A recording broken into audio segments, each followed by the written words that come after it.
messages from your measures, as they can be diluted within too much data.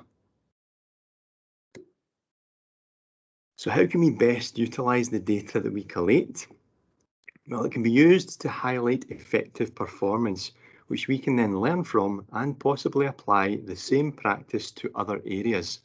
And this is then utilising data to drive quality improvement.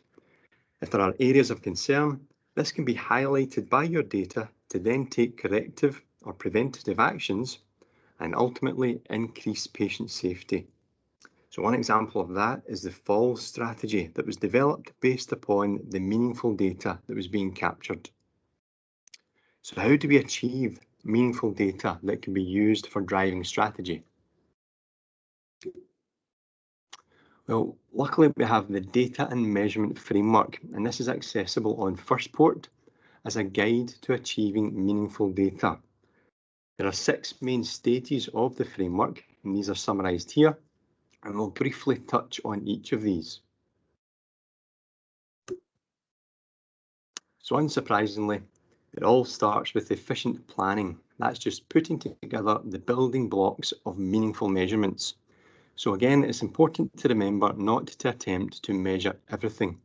You ask yourselves what measures would best reflect what we are trying to target, and only look to collect that specific data.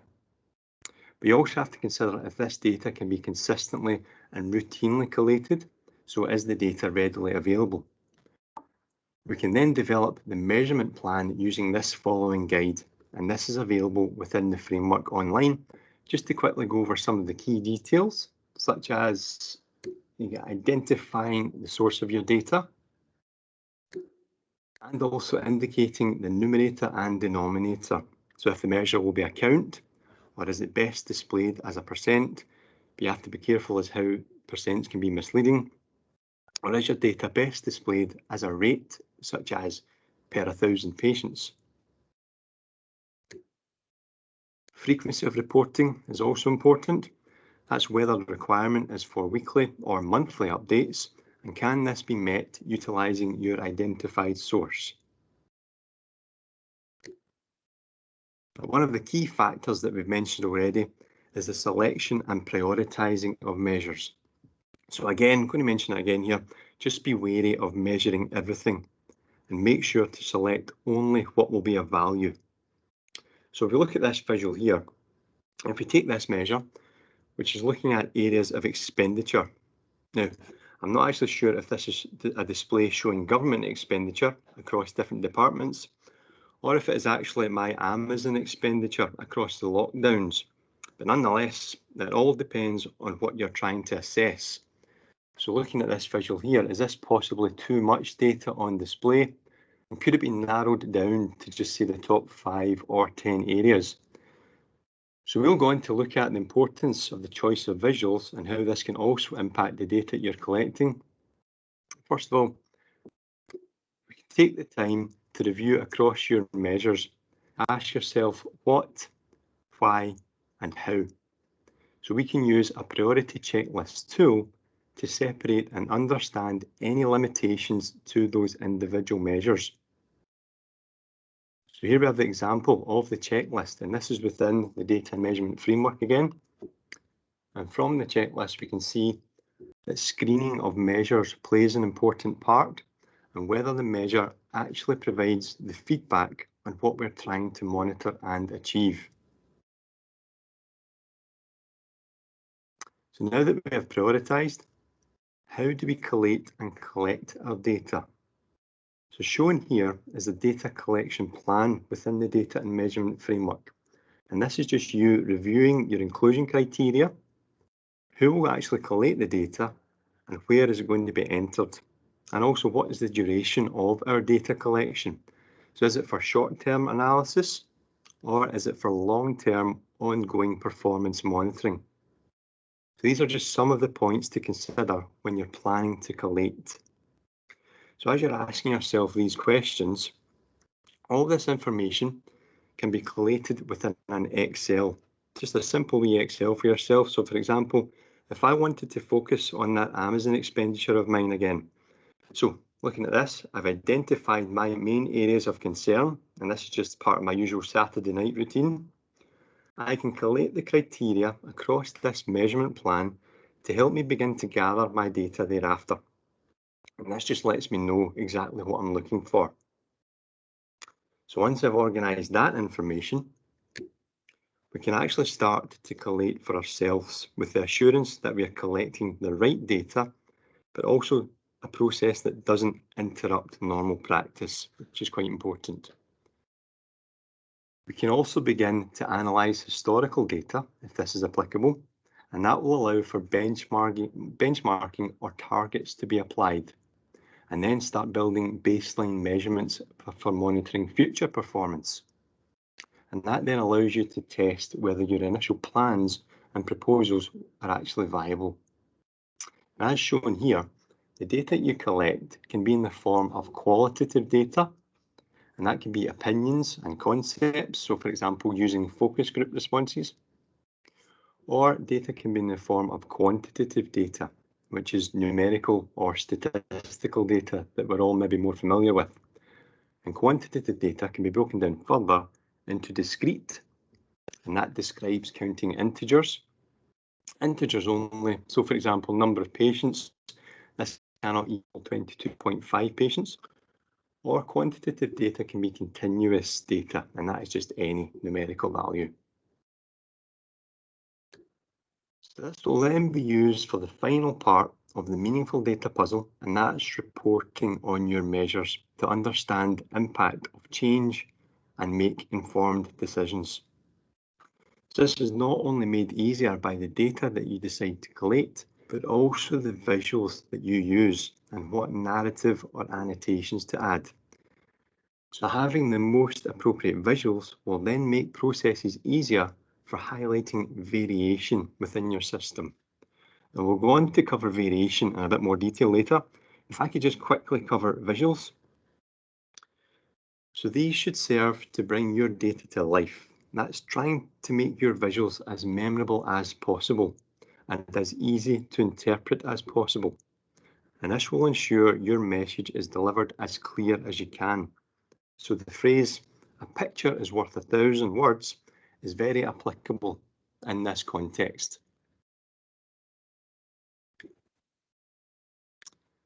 So this schematic here just highlights how central your choice of visual can be to enhance those messages or insights from your data, and how your visual can also bring just a bit more engagement with the additional narrative that's provided.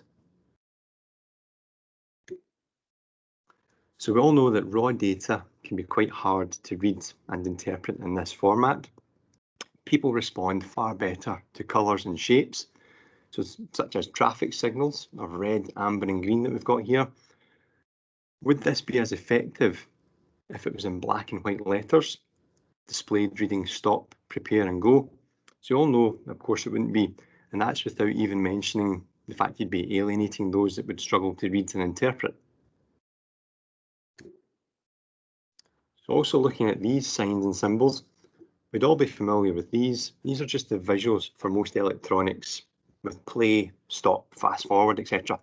And it's actually stated that this language is far more understood than any other language in the world.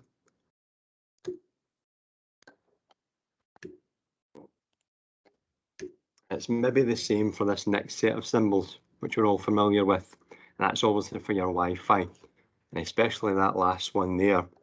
And that always seems to arrive when I'm trying to share a video of a baby panda sneezing or something like that. In fact, let me just check my Wi-Fi right now. Let's have a wee look.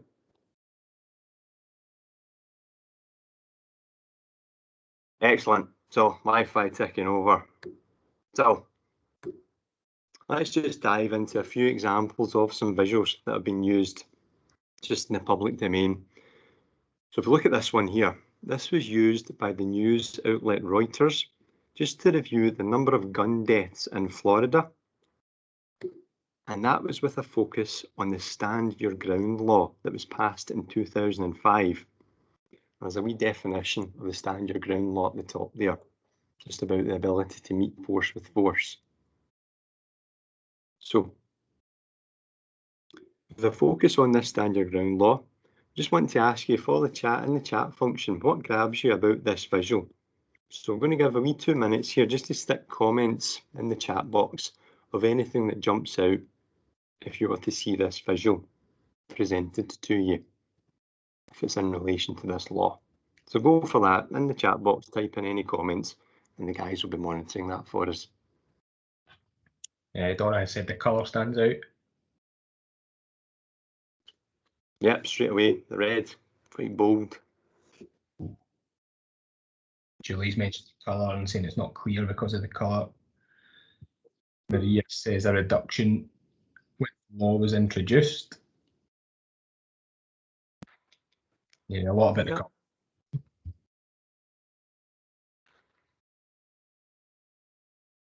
There we go. Yep, fab. So definitely the colour jumps out at you. But this visual here was actually fixed by Business Insider, who took this visual and they actually reversed the y-axis. I don't know if you'd noticed that. But on the first version by Reuters, the y-axis was going in the opposite direction. So it indicates a lot clearer that there was actually a rise in deaths at the introduction of that law. So the red, somebody mentioned there, it is quite eye-catching. And normally you see the area under the curve can be filled in. But for the first graph there, I think we'd read about this, that the designers had wanted to make it look like blood dripping down the wall or something like that. So if you can imagine that, very effective. It's actually giving quite a misleading message when you do it, just to display it like that. So flipping the graph, and it was just indicating a bit clearer the rise in deaths. So this just shows you how important getting your visuals can be, getting your visuals right, sorry.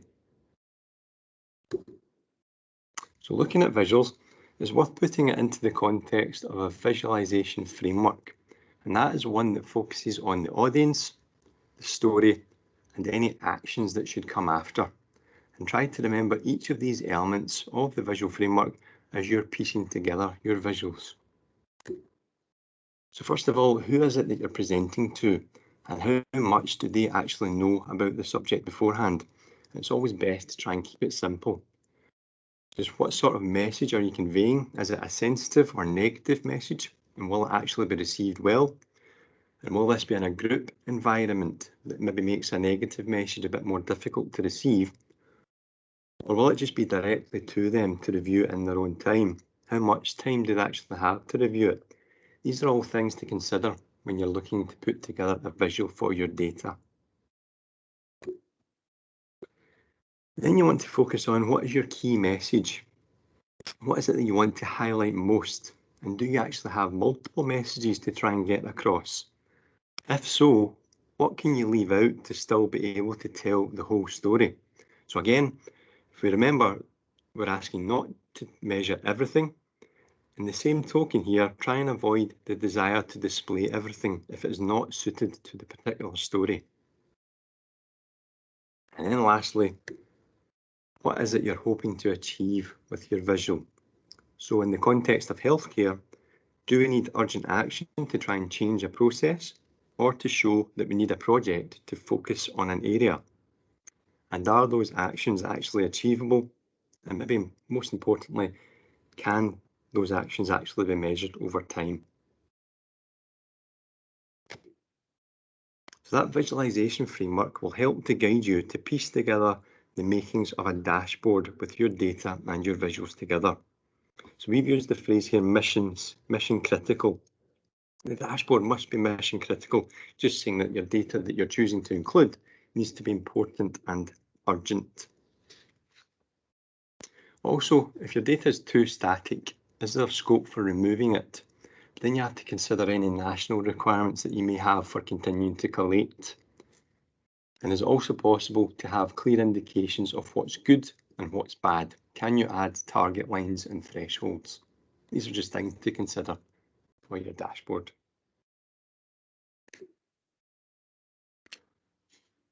So here we've got a variety of different chart types, each with their own benefits. We've just highlighted the charts that are predominantly used by ourselves as the main visuals to help understand performance data.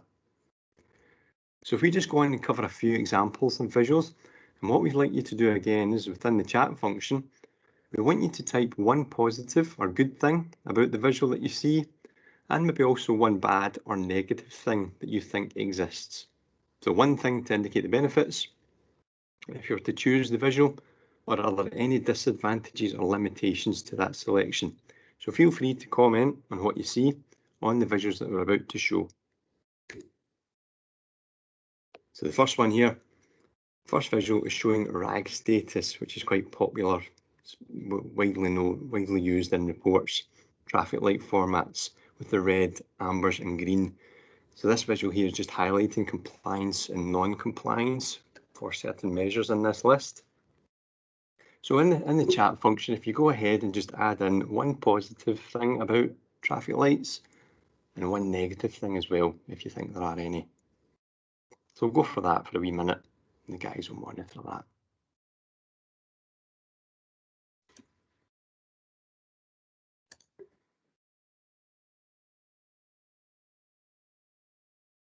Penny has said that it's accurate, it's very quick to see where the main issues are. Gail said it's clear to see when you're hitting targets. Kara's positive is that you know what's good and bad, and the negative is it doesn't show change or any trends over time. Colours are good, but it looks very busy. And then comments about targets and stuff like that. Looks good. Yeah. Brilliant, spot on. So you probably pick up already, I'm quite a negative person, so all we've got here are negative comments to add in. So when you're using traffic light systems, is there a tendency to only focus on the reds and the ambers? We just added a couple of comments from ourselves here. Do you only have a tendency to focus on the reds, any of the ambers as well? Does that mean it's easy to miss any performance traits of the green indicators? So for example, you look at number 3 there, that's reviewing new outpatient DNA rates. Currently compliant at 8.6, but it doesn't really indicate if that's maybe on a downward spiral. Are you close to being non-compliant, and should you be taking action right now to prevent non-compliance? So again, with traffic lights, you're only viewing standalone. I think somebody mentioned that. It doesn't show either historical performance or indicating data over time. You only get this snapshot. So some positives, it is very bold and jumps out at you what's compliant and non-compliant. You're just missing that context over time. Brilliant. Next visual.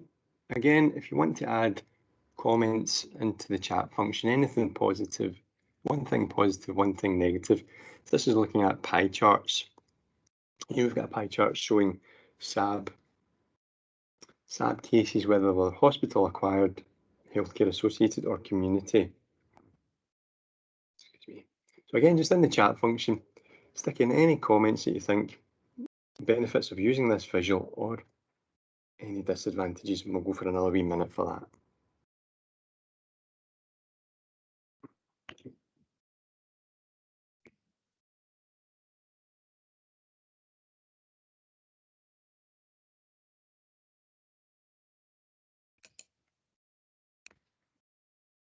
Julie has said the numbers are clear again, but no comparisons or historical data. There's not enough.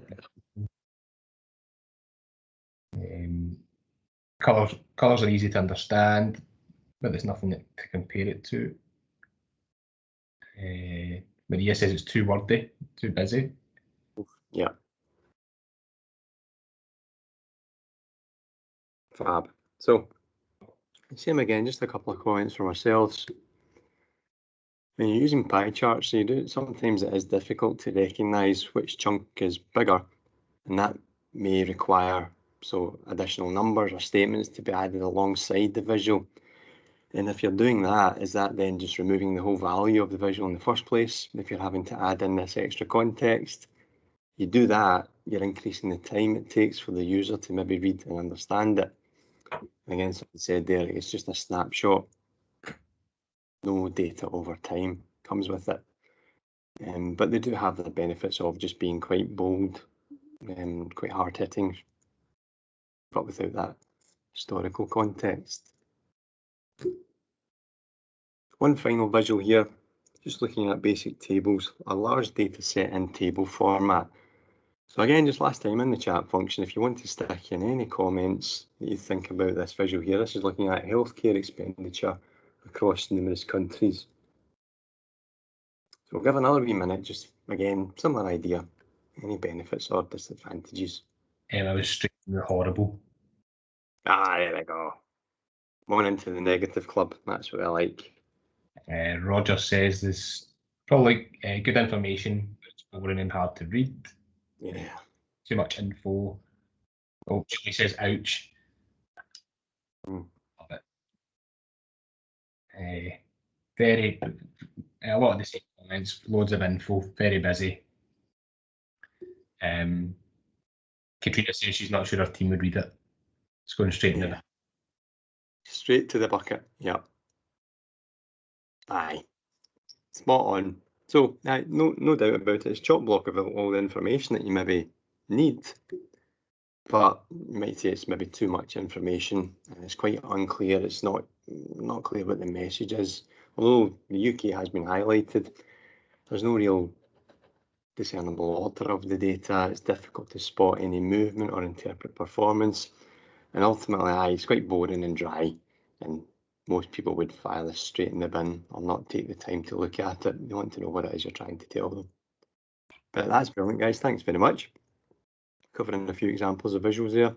We'll skip these. These are just line charts. We'll move on.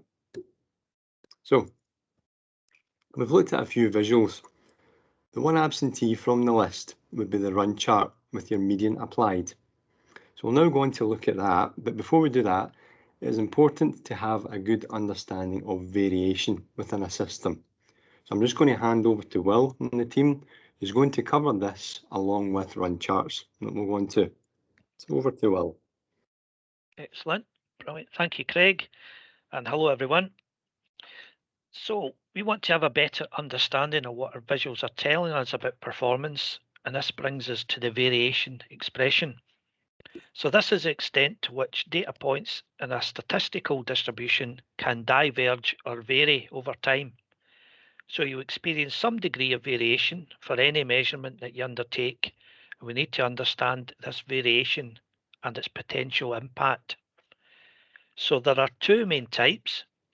We have common cause, otherwise known as random variation. This is the effect of expected fluctuations. This is how we expect performance to respond. So from the lockdown and working from home, I would expect my daily biscuit intake to be around the 11 to 15 mark, as can be seen here. So we also have special cause, known as non-random variation. Changes that are not part of the functioning system and have arisen due to the specific influencing factors that have resulted in unexpected fluctuations and may require further investigation. So as seen here, what was it about these 3 days that made me go on a Cookie Monster adventure and empty all my cupboards? So I'm sure this was when this quality meeting was first mentioned way back in the day. So as we've seen there, as shown, it's sometimes easier to observe the variation visually in graph form rather than by text or numbers.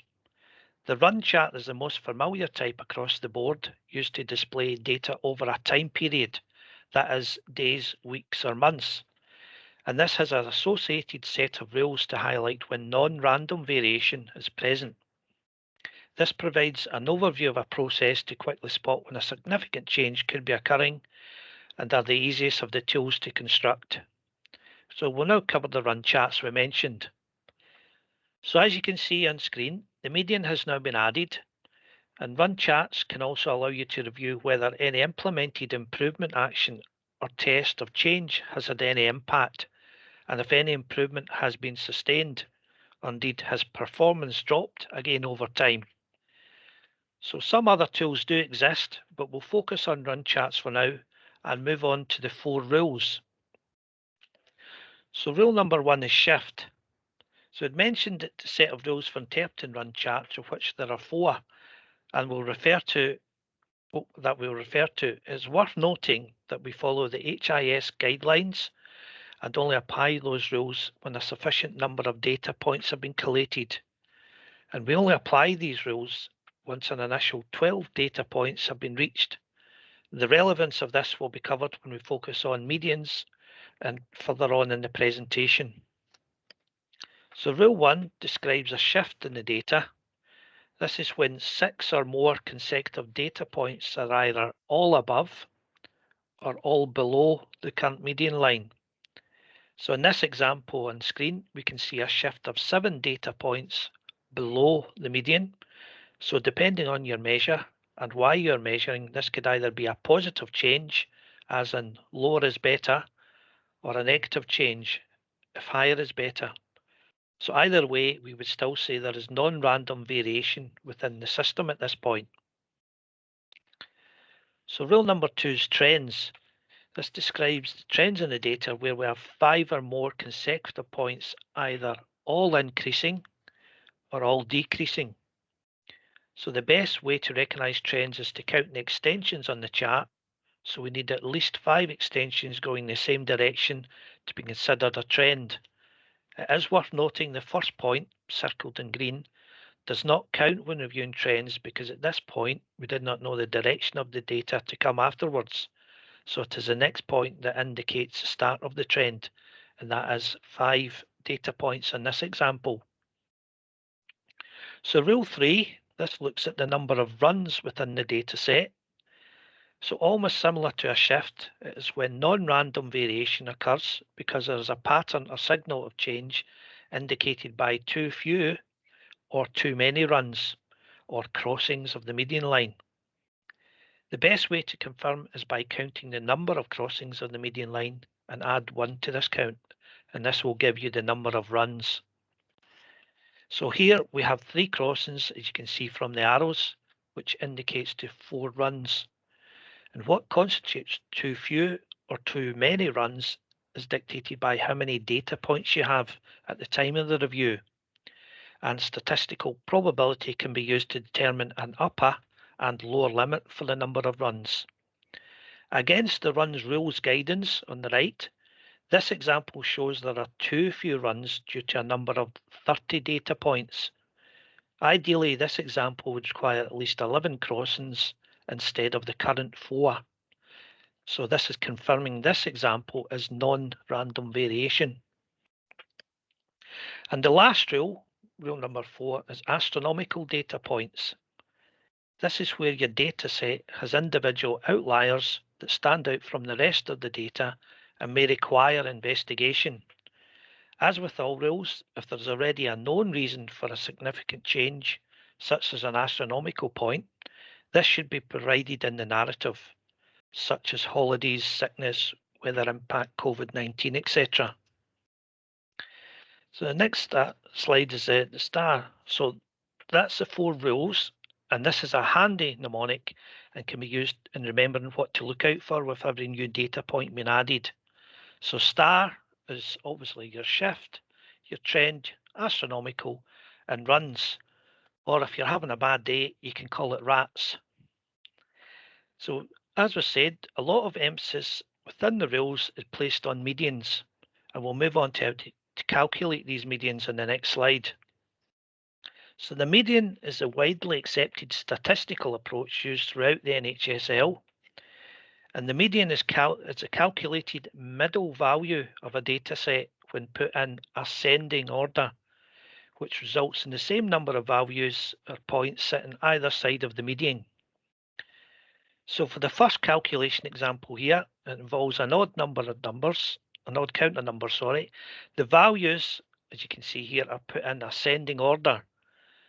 On this example with 9 numbers available, it's easier to find the median as it's the middle sequence number, which is number 5, and this gives us the value of 4, which is different from a mean calculation of 6.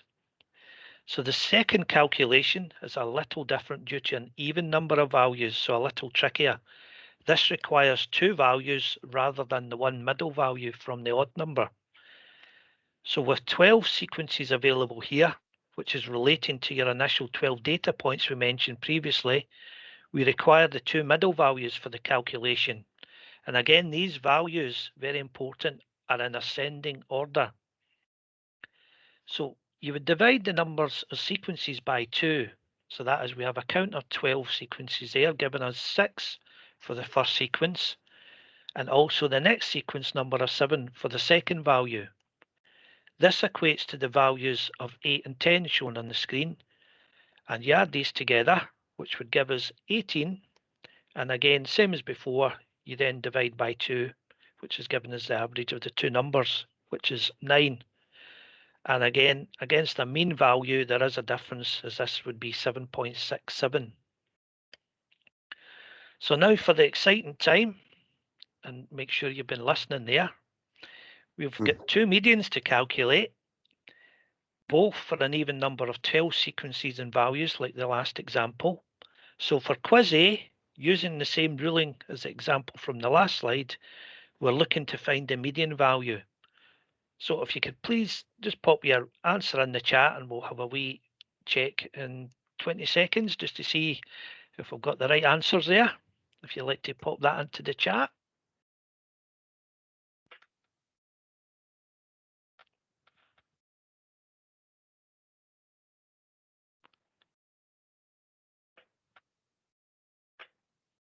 First place to Roger, 6.5. Keith, 6.5. 6.5 for Jill and Pamela. 6.5s for everybody. That's looking perfect. Yep. So yeah, if we look at the quiz A there, so we're using the two sequences 6 and 7, same as before, taking the two numbers, which was your 6 and 7, which is the same, gave us the 13, and again just divide by 2. So well done everyone, that's looking good. So now for quiz B, if you want to have a wee go at that one. We've got Gail has usually done them both at the same time, so she's 10.5, Lynn 10.5, the same, Roger, all 10.5 so far. Pamela 10.5.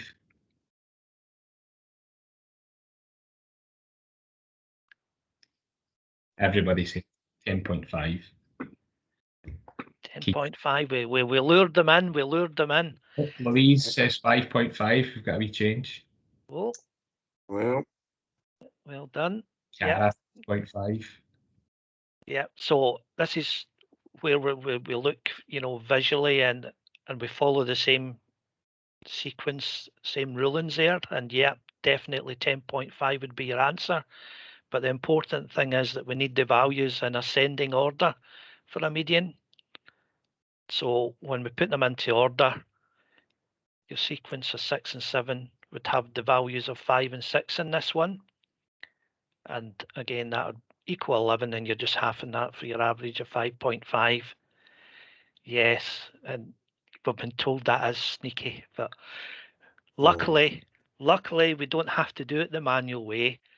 We do it in Excel. So the next wee slide is just to show you the Excel version. So within Excel, we use the equals median formula in the function button. And this is to calculate the 12 numbers from the previous example.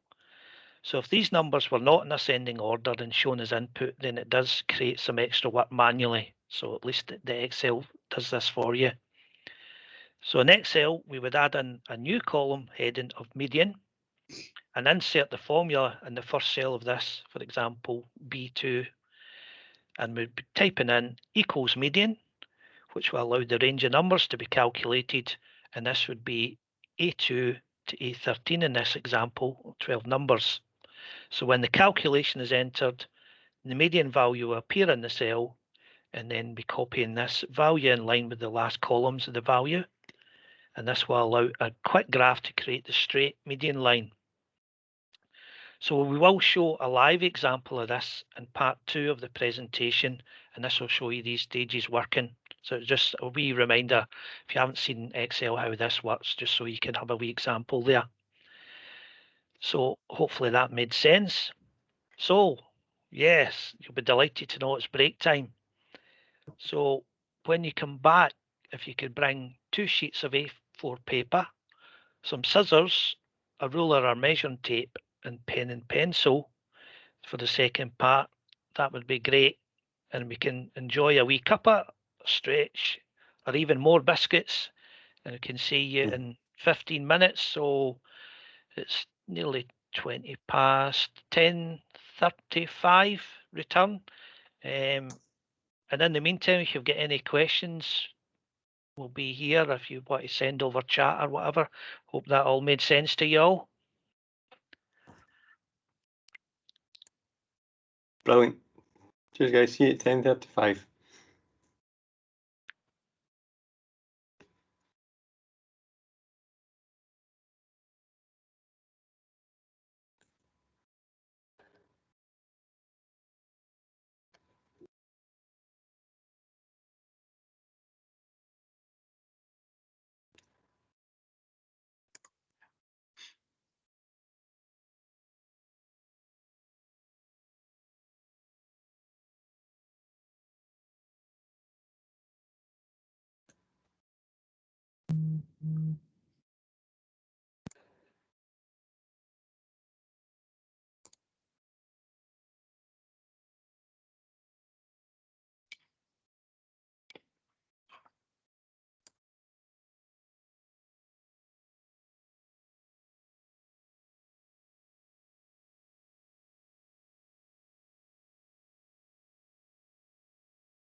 Okay, welcome back everyone. If you could all just raise your hand when you are back, and then we'll get started in a little minute.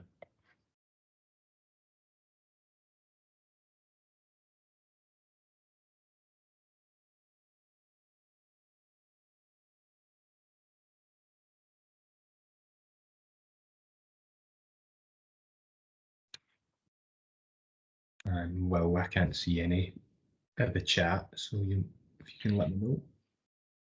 Yep, I'll put my hand up, just waiting on a few at the bottom there. Perfect. Nearly there.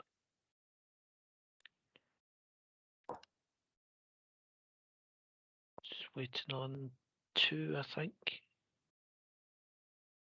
Liz and Louise. Okay, we give them 30 more seconds and then we'll get going. Oh, Liz is in, just Louise, hopefully finishing the biscuits. Or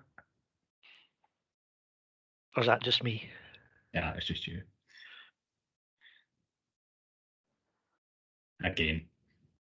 I'm still addicted to these Abernethys. I need to stop. We spoke about them the other day there. Get them in the bin. I know. Terrible. Okay, shall we get going? Yep, go for Good that. stuff. Yep. Okay, welcome back everyone. We hope you enjoyed your break. And we're going to move on. Going to move on to looking at medians in more detail and how you set them. Okay, so setting medians. Health Improvement Scotland recommend the use of a median to detect variation in a data set. The median is set using a 12-point baseline, which is split into 9 temporary data points plus 3 more data points to become a fixed median. So in this example on the screen here, we've collected 9 data points from January to September 2021, and 9 data points is the minimum number of data points we need to set a median. These 9 data points are used to set a temporary median, and they're all included in the calculation, and the median has been set at a value of 50. But for the median to become fixed, we need to add 3 more data points. So we would collect data for October, November and December. The 3 data points would get included in our calculation, and the median now becomes fixed, and it has a value of 46. And we'll do a little practical example of this later on, and you'll get to see how that works in a practical example. And just remember, really important, that 9 data points is the minimum number of points you need to add a median to the chart. Once you get to the 12 points and you've fixed your median, you can begin to apply chart rules after that point. So baselines and applying chart rules. Data points that contribute to the 12-point baseline are not included in any chart rules. So in this example on the left of the screen here, we have 6 data points sitting above the median, and therefore it appears to be a shift in the data. However, because data points 11 and 12 are contributing to our 12-point baseline, they are not included in any chart rules. And therefore in this chart, we only have 4 data points sitting above the median that are outside the baseline. So over on the right-hand side here, we've added 2 further data points that are also sitting above the median, and now we have 6 data points out with the baseline of 12 sitting above the median.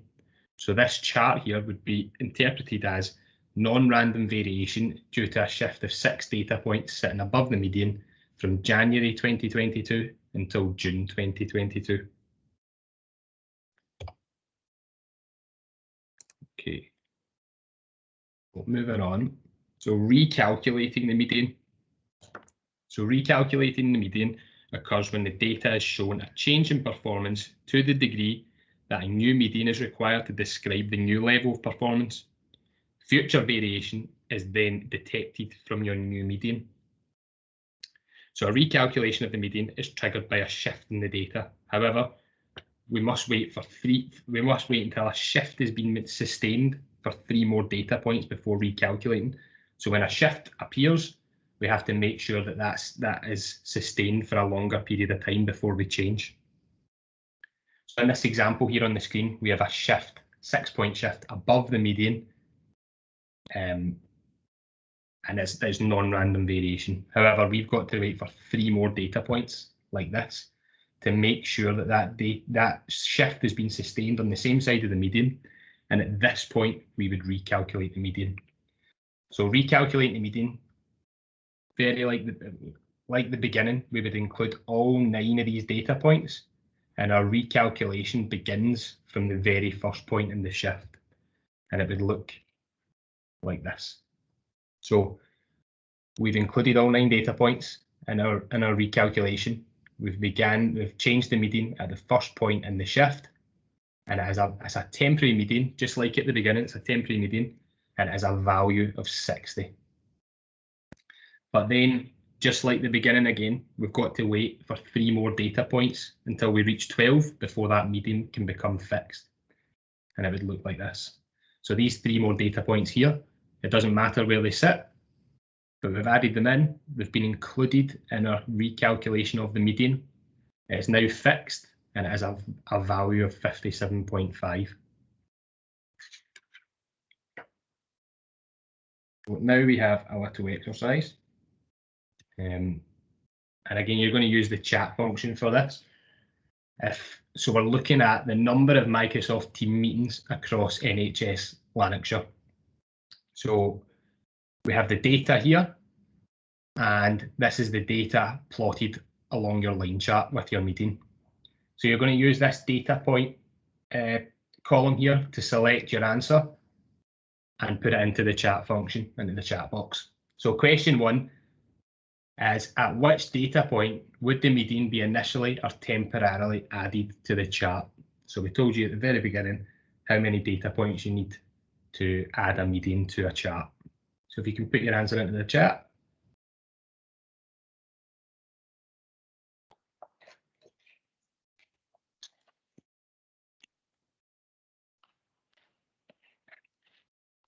Get some answers through. And 9 seems to be the popular selection so far. Let's see.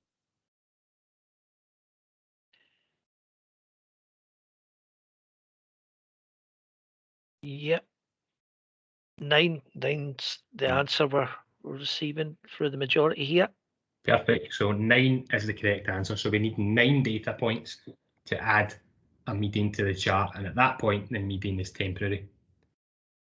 And then we need some more data points to create a fixed median. So at which data point would the median then become fixed? And again, if you can stick your answer into the chat box.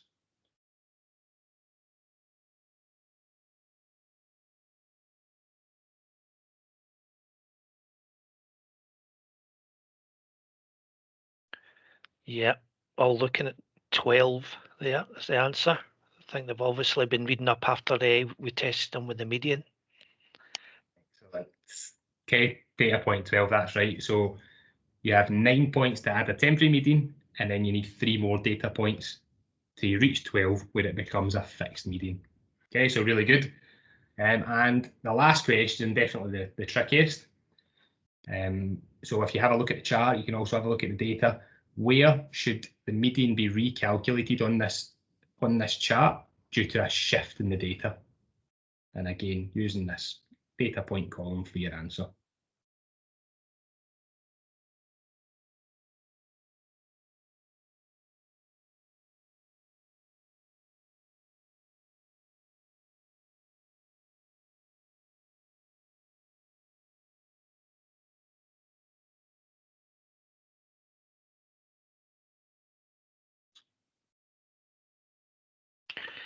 So we're getting December 21, which is 0.24 is a popular answer.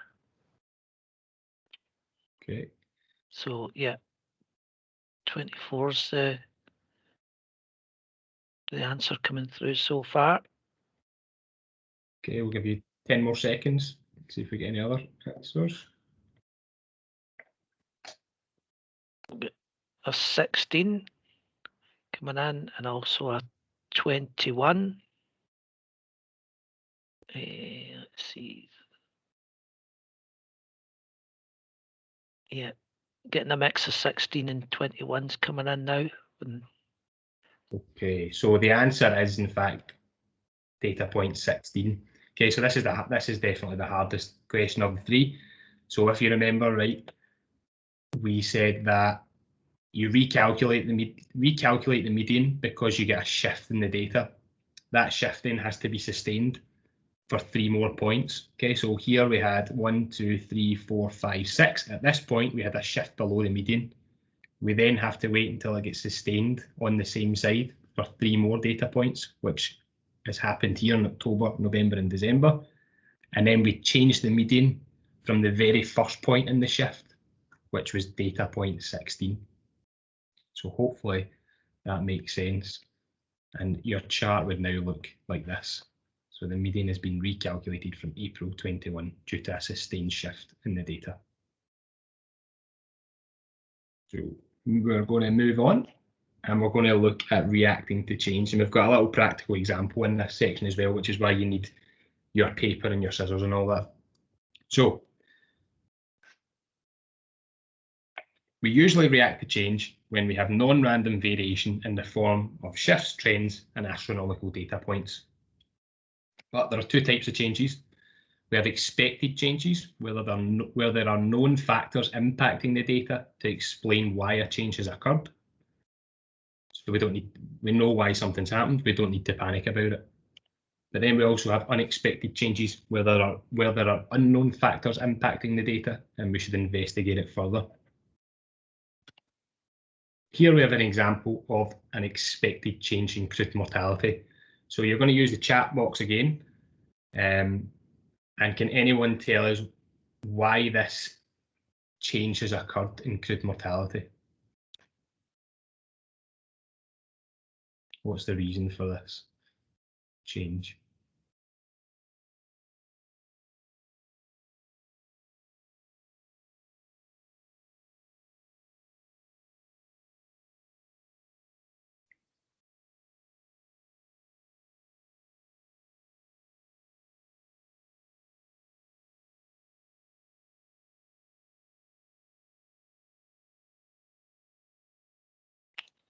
Oh, hi there. Right, so yeah, everyone's coming in with COVID-19 for that one. Brilliant. That is correct. So the pandemic hit last year, and therefore we expected an increase in crude mortality because there was a reduction in elective hospital activity, there was a reduction in patients coming into the hospital, whilst we were maintaining or exceeding the number of deaths. So we knew that our crude mortality rate would increase, and we didn't have to panic about it. It was expected. So we are going to have a nice little example of an expected change, just a bit of fun. And this is where you need your paper and all this sort of stuff. So I'm going to stick my camera on just to give you, hopefully, explain this a bit better. So hopefully you can see me. We're going to pretend that everybody has taken a day off work and you've came to work at our data and measurement paper factory. How exciting. And what we want you to do is you've got your 2 sheets of A4 paper. We want you to take one of your sheets of A4 paper, fold it in half, and then cut down the centre line so that you're left with 1 A4 sheet of paper and 2 A5 pieces of paper. Okay, so you're going to take, here we go. You're going to take your A4 piece of paper, fold one in half, and cut down the centre line. So that's your first job. All right, so everybody, if you can do that, please. And unfortunately, this is a voluntary role, so there's no wages. Just pure enjoyment.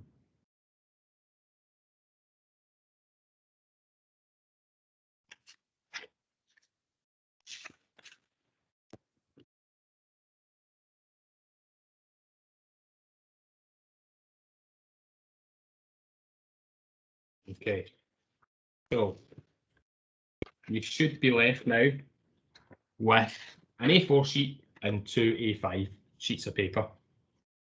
You're going to take one of your A5 sheets of paper, and that's going to be your answer sheet.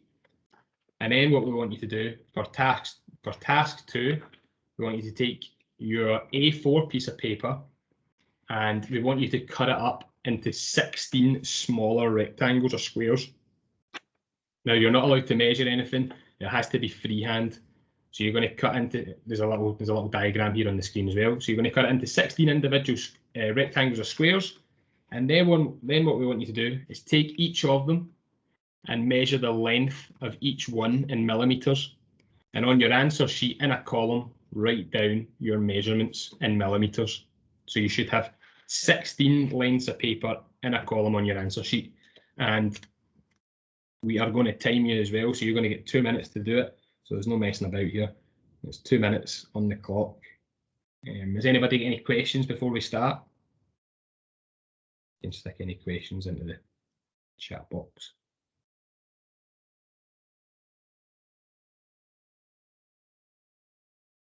Okay. So 16 little bits of paper from your A4 sheet, and your time starts now.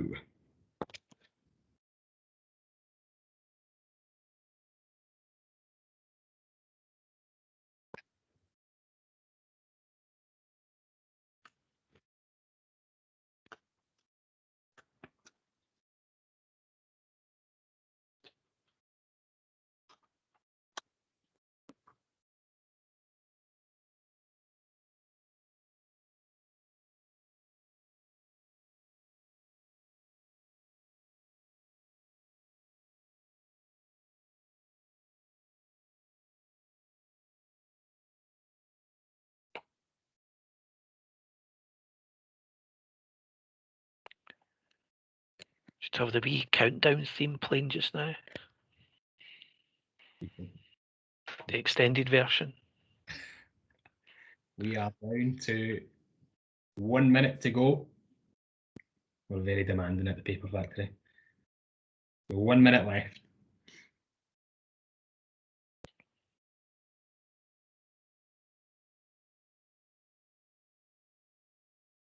When it gets to 10 seconds, Will is on the countdown.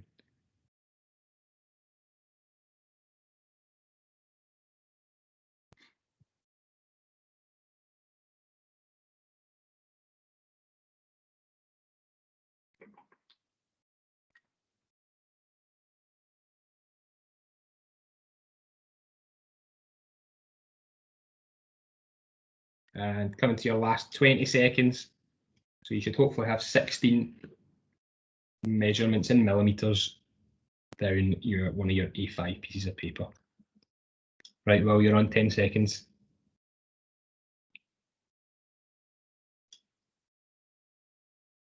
Wait. 5, Oh, 4, 3, 2, 1. Scissors down. Okay, time. Okay, so hopefully you have cut your A4 piece of paper up into 16 individual squares or rectangles, and you have written your answers down on one of your A5 pieces of paper. So now what we want you to do is we're going to pretend that the paper factory managers came in and told us that instead of using A4 pieces of paper, it wants us to use A5 pieces of paper. So you're going to take your other A5 sheet and you're going to do the same thing. You're going to cut it up into 16 individual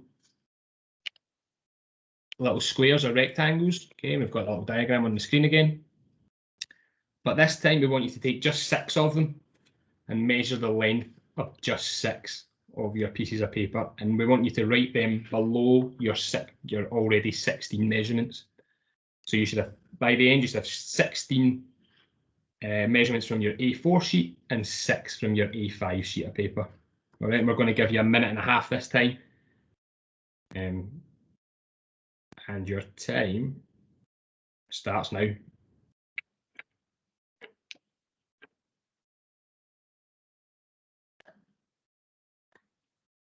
So your A5 sheet into 16 individual bits of paper, and then measures the length of 6 of them in millimeters.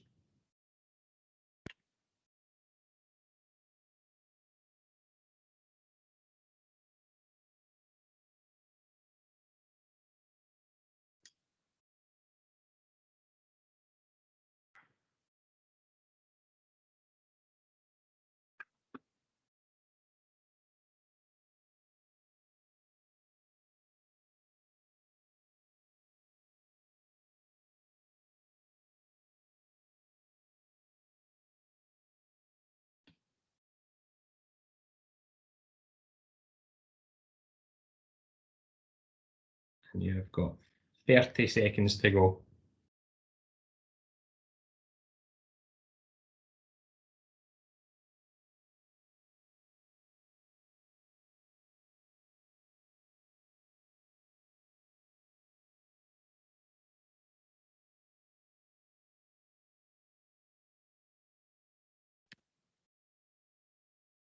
Okay, last 10 seconds.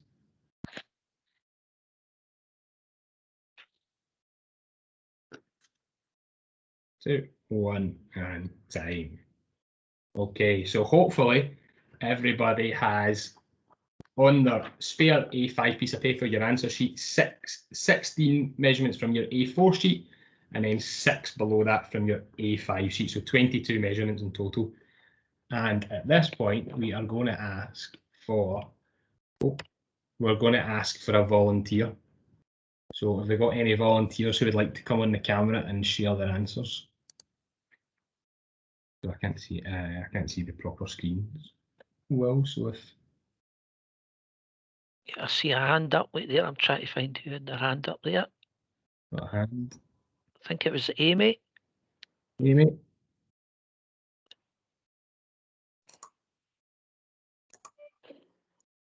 We got Amy. Oh, maybe she doesn't want to pass the numbers. I think I've seen Roger there. Roger pushing for Employee of the Month. Roger. Okay. Roger, is that all right for you too? There we go. Roger, you're in. You're the only one getting paid for this shift. Mm. Well, you're on mute. I said, that's better, but a blessing. I say, I work among so many females. Nobody likes appearing in camera. I don't mind a big pie face in the camera. I don't mind that whatsoever. So, see, that was challenging. Yeah. So, I hope you enjoyed your shift. So now we're going to ask for some of your measurements. All right, so all your measurements, but we're going to ask them in stages, if that is all right. So hopefully this will work. Here we go. Right. So Roger, can you tell us your first 9 measurements in millimeters, please? Okay. 71. 71. 71. 71. 70. 70. 71. 71. 75. 75. 75. 75. 77. 77. 75. 75. And 73. 70. Okay, thank you very much. So earlier on, we said that we need 9 data points to add a temporary median to a run chart. Okay, so we have 9 data points here, and we're going to show you how we would add our temporary median. So like Will had explained earlier, we use the equals median function, and then we would include all 9 of these data points, and it would look like this. Now, obviously, we wouldn't have space. We wouldn't have these extra data points already prepared. We would just have up to here. But for this example, we've got the full chart ready. So what we would do is we would copy that temporary median up down the full data set, and that would apply our median of 73 across our chart. Okay, so Roger, can you give us your next 3 measurements, please? Okay. Is that from the same set of the A4? Okay. It's the next. Okay. Please. It's 74. 74. 74. 74. And 74. 74. There we go. You're getting a permanent job here. Okay, so we said earlier that you need 3 more data points to create a fixed median, and that's exactly what we're going to do here. So we are going to go back to the top, use our equals median function, and now we're going to include our next 3 data points, and that has changed the median to 74. So we would do the same again. We would copy that all the way down to the full data set. And you see the difference adding the 3 data points, and it changed the median by 1 full point, by 1 full millimeter. Okay, Roger, brilliant. Can you give us the next 4, please? Yep. Yep. 75, 75, 75, and 76. Great, thank you. Okay, so what we're going to do, that's fixed now, that median. So we are just going to copy it all the way down our chart. Okay, so that is Roger's measurements from his A4 piece of paper. From his A4 piece of paper. Roger, can you now give us your measurement from your A5 piece of paper, please? Yep. 51, 52, 51, 50, 51, and 49. Sorry. What was your third one again? Sorry. So 51, 51, 50, 51, and 49. Thank you very much, Roger. Thank you. So we now have non-random variation in our on our chart here. So we've got 6 data points sitting below the median. But remember, this example is all about an expected change. So our expected change was that our manager came into the factory and told us to change the process, and the process was changing from using A4 pieces of paper to A5 pieces of paper. So we don't need to panic about this. We knew that we were changing our process, the measurements were going to get smaller, and we don't need to panic about it. So we hope you enjoyed your little practical example. Well done to Roger for volunteering, and thank you very much. So we're going to move on now, and you've got a nice wee souvenir in your paper for later. Okay, so current slide. So that was all about expected changes. Now we're moving on to unexpected changes. So in this example, we are looking at the number of falls at the University Hospital Wishaw. And over the past few months, we've seen an increase in the number of falls. This is unexpected, so we need to investigate it a bit further. And to investigate it, we follow our drill down process. So this process can be found within the data measurement framework that Craig was discussing at the beginning. It's on first port, we can send it out. So we follow this pathway. Step 1 is really easy. It's to identify the measure of interest. And we've already done that. It's the number of falls in Wishaw. Step 2, we would go and collect our raw data. So we go to our data source. In this case, in this example, this is our database. We would go and collect our raw data. Then what we would do is we would put all our raw data through an SPC chart. So we're going to discuss SPC. Craig's going to discuss SPC charts in a little bit more detail in the next section. But what this SPC chart is telling us is that the months of May and June are of most concern, and this is where we should focus our investigation. So at this point, I'm going to unshare, and Craig is going to share his screen again. If you can just bear with us for a second. And here we go. Cheers, Craig. See if I can get this opened. You guys see that okay? Perfect. Up. Yep. Yeah, fab. So just to look at SPC charts in a bit more detail, it's maybe worth just putting your scissors further away from you for this wee section. And so these SPC charts, first developed by Walter Short and also referred to as Short charts. So SPC stands for Statistical Process Control.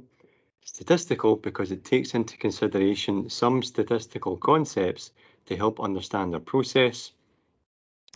Process because we're seeking to assess our system, whether that's a key performance indicator or it's maybe compliance to a standard operating procedure. And then control, it will allow us to assess if the KPI or process is actually within control. Is it predictable and stable? So here's just a brief list of features of an SPC chart. So SPC charts use the mean or center line of your data set as opposed to the median or middle point of a run chart. And SPCs also use what are known as 3 sigma limits that move away in either direction up and down the y-axis to then set for yourself upper and lower control limits. So these limits are 3 sigma levels away from that center line, as you can see here. And it is within these limits that what your data points that you've collated will be measured against to indicate if your process is within control, is it stable, and is it predictable. So depending on which chart, which SPC chart is being used, it's sometimes simply the value of one standard deviation of your data set, and that will give you that one sigma step. The value of 2 standard deviations is equal to the second sigma step away from your center line. And up to 3 times the value of 1 standard deviation can give you your third sigma step. And that becomes your upper and lower control limit. So you have your center line, 1 standard deviation away from your data set, 1 standard deviation of your data. Craig, sorry, your mic's not working very well. How's that? Is that better? That's better. I need to go back a little bit. No bother. When did it cut out? Wait to see. When did you cut out? Maybe just go back. Maybe just go back to the second point. No bother. So this says, so depending on which chart is being used, these 1 to 3 sigma limits can sometimes simply be to the value of 1 standard deviation of your data set. And you multiply that standard deviation value by, if you multiply it by 2, that gives you your second sigma step. Multiply 1 standard deviation by 3 gives you a third sigma step. And moving in either direction away from the center line will set your upper and lower control limit, which we'll cover that in a bit more detail when we look at a raw data set. So although there are a variety of SPC charts to choose from, one of the main reasons that SPCs are maybe not as common as run charts in their application is that audiences may find control charts slightly incomprehensible. And this may be because we launch in with lots of different charts that are available. So for SPCs, you have P charts, C charts, and U charts, all doing different things. Whereas we always think it's much better to start with the chart that is shown here, and that is the XMR chart. And this is sometimes known as the Swiss Army knife of SPCs. And that's because it can fit the majority of data sets and it works in most situations. And then you can add other varieties of SPCs only when you're striving for a bit more sensitivity. So to look at the XMR in a bit more detail, this comes in the form of 2 different charts.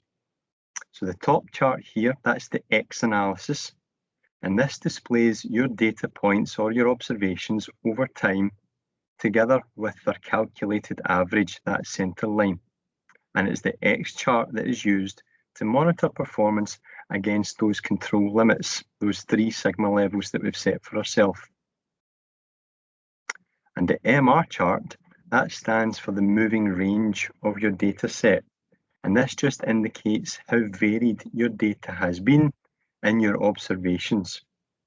So this, for the MR chart, this is based on the value of the differences between the data points that were in your X chart. So if we take this X chart for the example, and if we take these first 2 data points that you've collated, these are equal to 40, and then the second point is equal to 43. So the difference between those 2 points is obviously to the value of 3, and it is 3 that gets plotted on your MR chart. Craig, we've got a question in the chat box from Louise. Of course. So Louise is asking, when you're saying calculate the average line or center line, are you just meaning the mean? Yes, sorry, it is just the mean.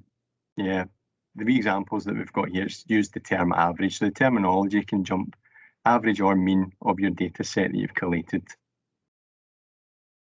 So we're going to look at an Excel example of SPCs, and you'll just see where the mean or average value takes play within the calculation of the SPC.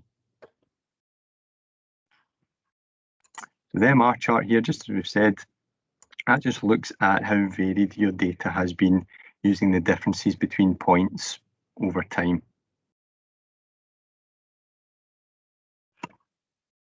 So we'll look at some raw data just to paint an example of the X chart and the sigma levels in a bit more detail.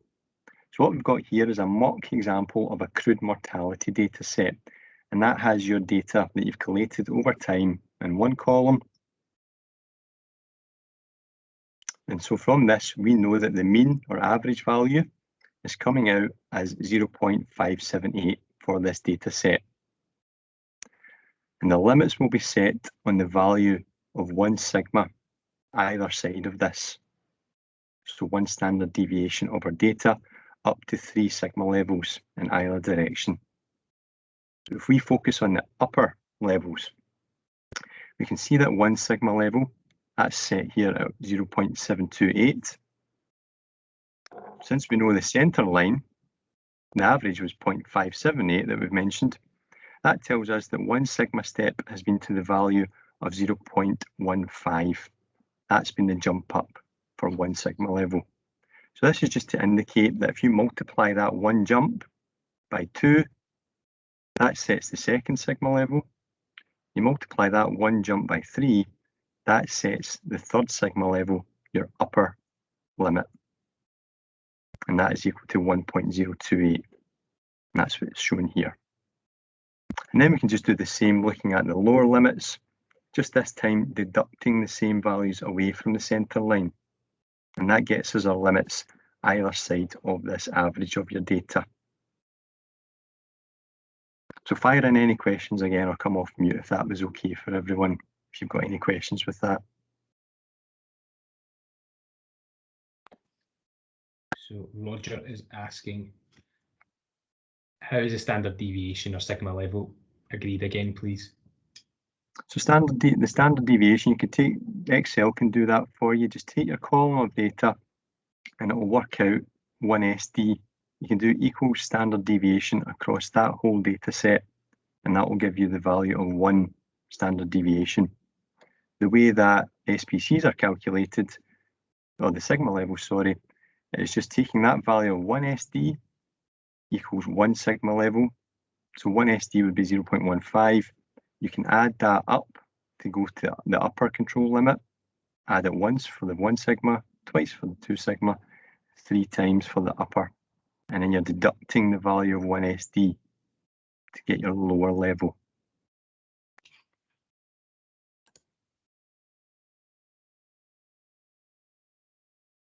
There we go. Hopefully those scissors are far away from everybody's reach with that one.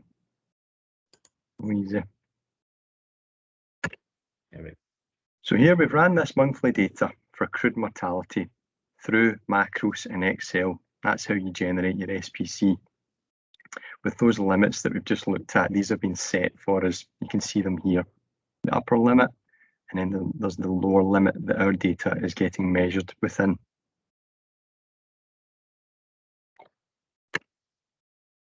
So now if we compare the same data sets to using a run chart versus an SPC, we can maybe see the benefit of using the SPC as part of a drill down process. So it's maybe not as clear cut on the run chart here if the data point for October could be confirmed as an astronomical point against everything else. We can see it as a slight outlier, but is it a statistical astronomical? If you run your data set through an SPC, this highlights that there was indeed a breach of the upper control limit, showing that you are in an unstable situation within your system. And this table at the bottom here, this just shows the main differences between these two tools. So we know there are 4 rules for a run chart, but there can be 8 rules for an SPC chart, and that just gives you that higher level of sensitivity. These 8 rules here, these are summarised in this table, and that's got references to zones on the SPC chart. And the good thing about Excel macros is that it will automatically highlight points in red that breach any of these 8 rules. So in this example, we have the obvious breach of rule 1 with a data point that is well beyond the limits. But these other rules here that's been described, these can be slightly trickier to spot, and that is the benefit of using macros. It'll highlight the points in red. What you have to mention here is for management purposes and decision making, you maybe think most would only be concerned with breaches of rule 1. When are we outside our limits, out of control and unstable? If you start introducing other rules to your data management, this may just overcomplicate matters, and that's maybe why sometimes the use of SPC charts for decision making is quite limited. So on this slide, this is just another example where the sensitivity of the SPC chart. Yeah. So Louise is asking, do you need this chart, or could you just calculate the mean or SD of your data, see which data points are 3 SDs or more above or below the mean? It could be done, yeah, it could be done just using the raw data for yourself. Obviously, using the SPC chart just acts as a visual, and just going back to whether or not it's easier to observe, interpret data when it's displayed in this picture format.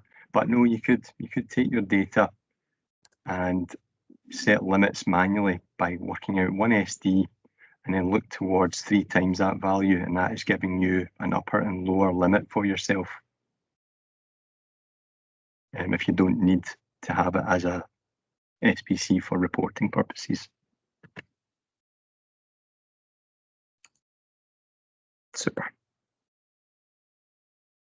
So again, this example here, just to highlight the sensitivity of an SPC chart when comparing same data sets within a run chart.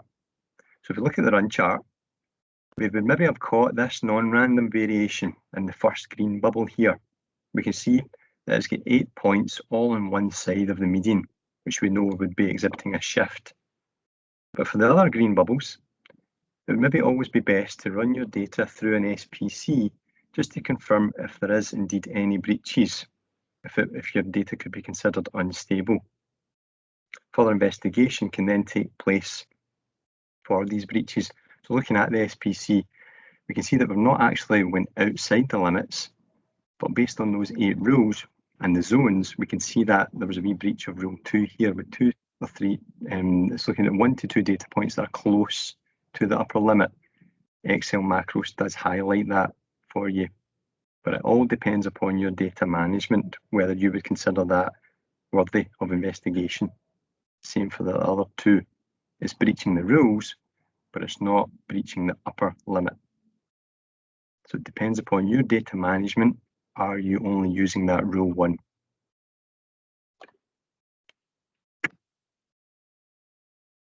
We're just going to quickly look at generating an SPC chart for yourself using Excel macros. And you need Excel macros installed on your PC to do that.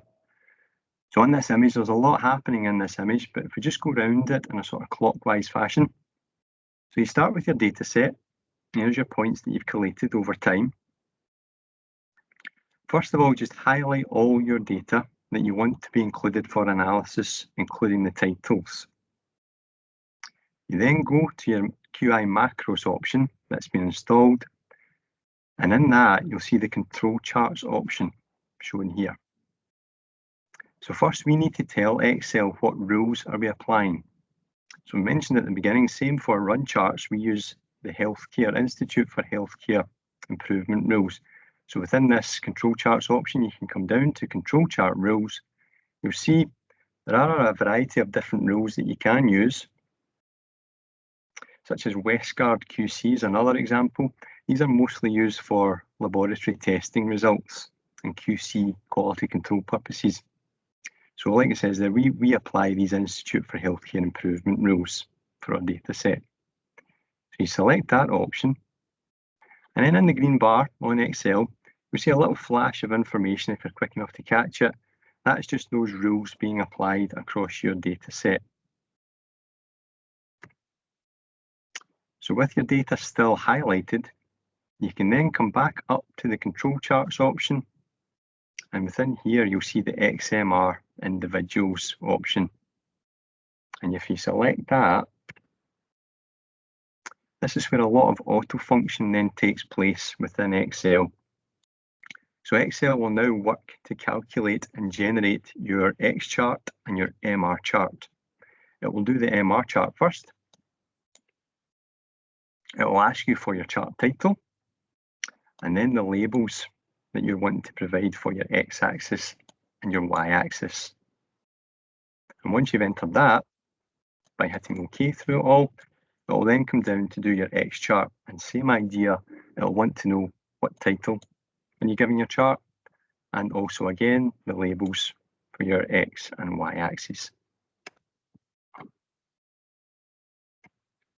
once you provide all that information, a separate tab will be generated in your Excel. So it contained its where you can add your data to begin with. You add your data in that tab, a new tab gets generated by Excel macros, and this will contain both charts and all the corresponding calculations. So I'm just going to jump into this link here.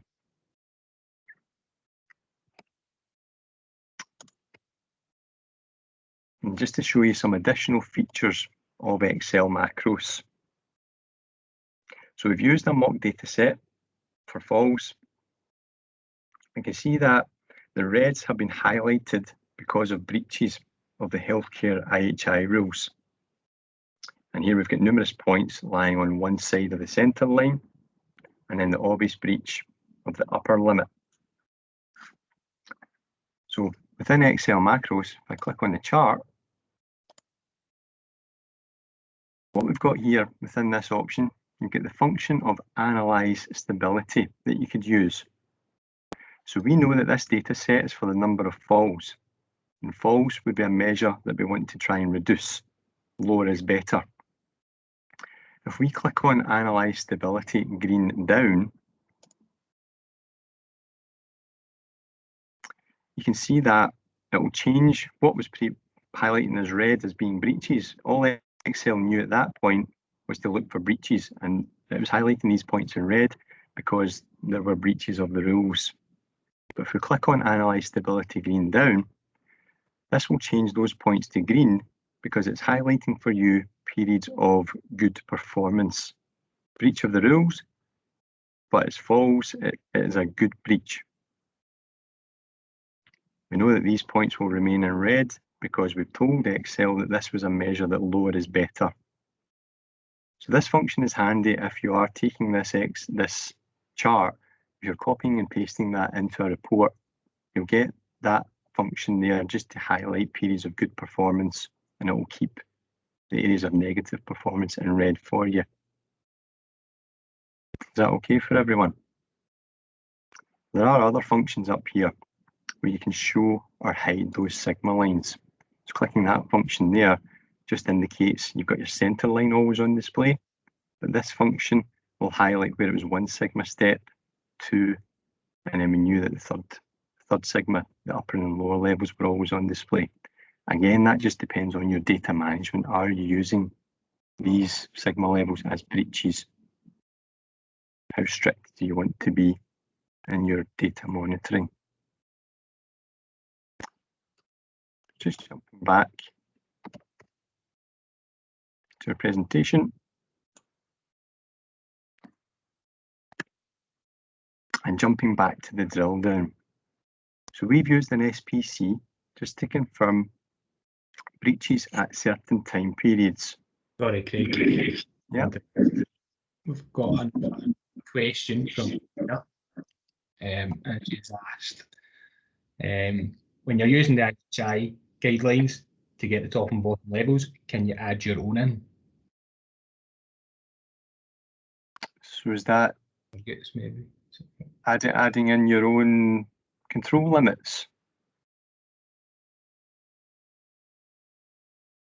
Yes. Yeah, so definitely that again would maybe go back to setting up your dashboard. Does your measure have targets? So if it was, say, compliance to, I can't think off the top of my head. So A&E attendances in the 4-hour rule, you're wanting to keep that higher is better. You can set yourself a limit of 80%. You could use statistical calculations to work out whether your data is statistically within limits, but you would know yourself what would be a board target, whether that's acceptable or not. You could add an additional column in here to then make that a line for yourself. So you may be breaching a control limit, a statistical limit, but we're not breaching or board target, if I've described that correctly. So you can apply your own, but that is just you adding in any system target that you may have. What Excel's doing here is just purely using calculations statistics to calculate whether this data set that you've gathered would be statistically considered in control or out with control.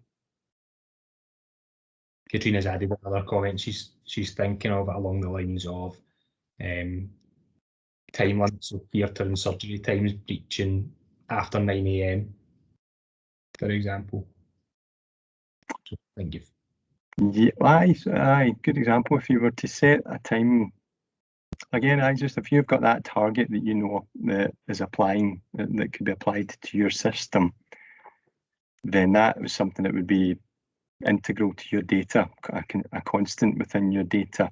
SPCs, there's no harm in continuing to use SPCs to use the statistical function within it, but the overarching rule is the one that is applied to your system.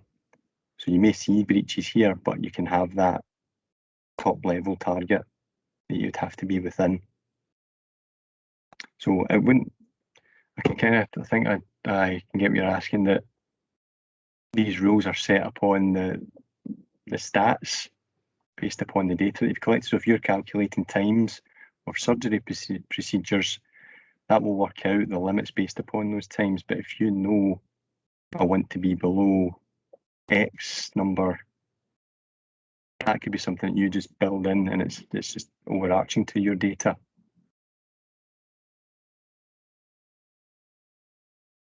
I hope that makes sense. Excel just purely takes the stats based on what's been collated.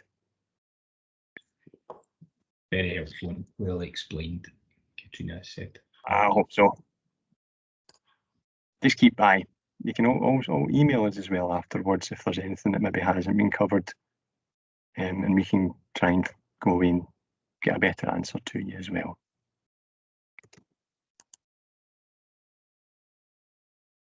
So we're just jumping back to that drill down process. And as we've mentioned, we've used an SPC just to confirm a breach at certain time periods. A further tool that we can use to investigate this as part of that drill down would be the Pareto chart, if we're familiar with these. So here we've got a few examples of Pareto charts, and this is related to that number of falls within a particular time period that we've experienced breaches for certain months.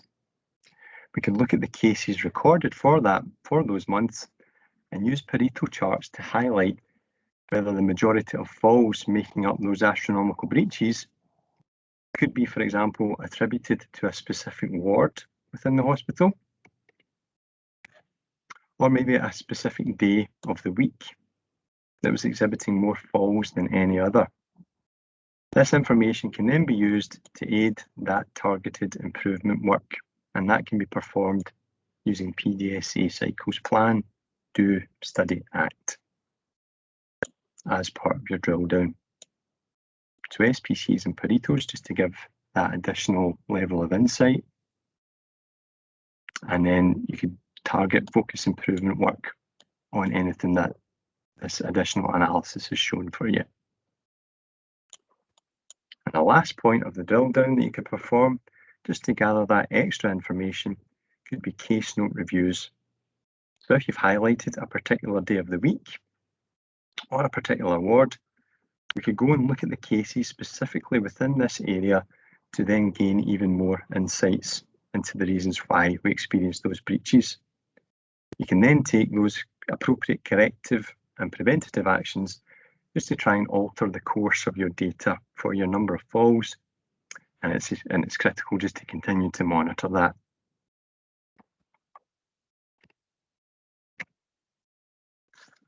So that brings us to the end of our wee tour of data and measurement processes. We've just popped on an additional slide here, and that is just to highlight other software that we ourselves are going to be exploring. And that just may make all the charts and visuals that you generate just contain a bit more interaction and engagement for the end user, because we've shown how important that can be. One of these packages is Power BI. that we're going to look at, just to give that extra level of interaction. But that is us, guys. You have all now gained promotion from our paper factory. So thank you so much for participating. And just to say, we'll be planning to hold this session again. If there are any teams that you know of that couldn't make today, any other team members, be happy to hold this session at a later date. That's maybe with a small biscuit donation to our funds. But just feel free to email us if there is any interest beyond Quality Week for this session. But feel free to fire away with any questions or feedback. And I believe there's also a survey within your invite to complete. But that is us, guys. Thank you so much for attending. I don't know how. We've got request for the slides, and Donna is the FBC chat creation. Oh no, we operate, I don't call us, we'll call you system. Yeah. But aye, if you've got any questions at all out with our wee session today, then can definitely got an email addresses there, you can find us in the system. Katrina's asking for the first port link, so we could send that out. Oh, of course, I can send that to the whole group as well. Within Firstport, if you were to search for Quality Directorate and data and measurement for ourselves, we sit under the assurance department within the Quality Directorate, and that sits alongside complaints and adverse events. But definitely we'll put the slides together in a format that maybe takes out the exercises, and we can send those round too. I enjoyed all the jokes. A comedy session as well. Oh, that's a first, aye. Our patter, geez. Take that, yeah. Biggest compliment. But no, thank you very much, guys. I think we're a wee half hour. Or was it an hour short of our session? So 3 hours was ample time for us. It was just giving us that bit of extra in case. But thanks very much, guys. We'll look out for any questions, fire them through in any emails, and we'll get the slides sent out to you as well. Thank you, everyone. Yes, guys. We'll hang around. We can hang around for an extra 10 minutes or so.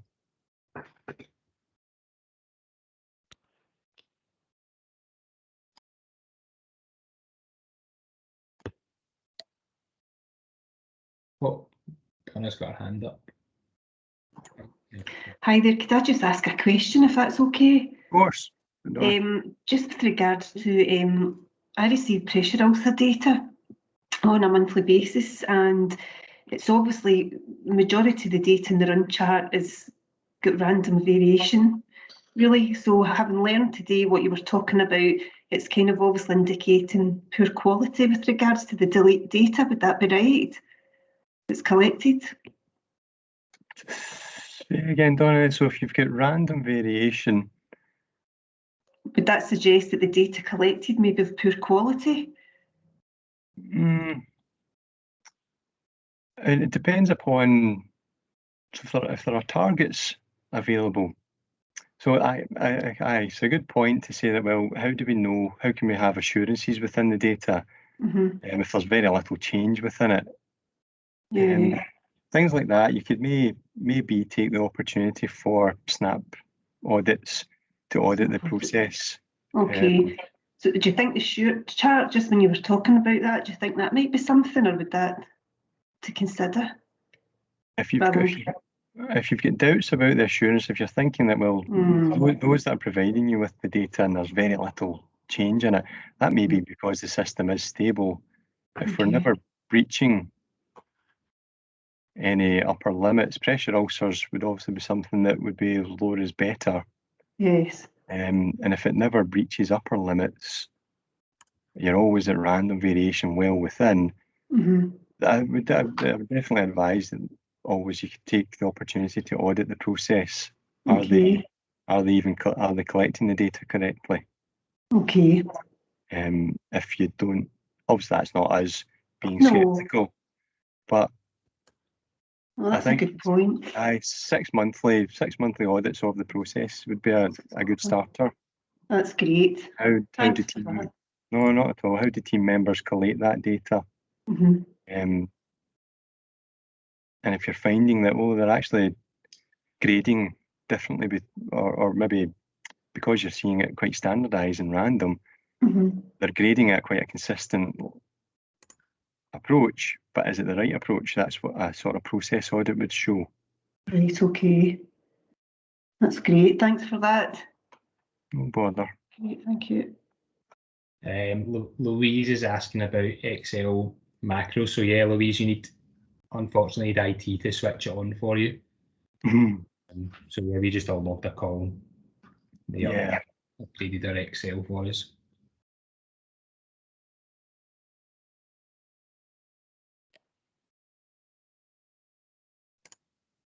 Loads of nice comments.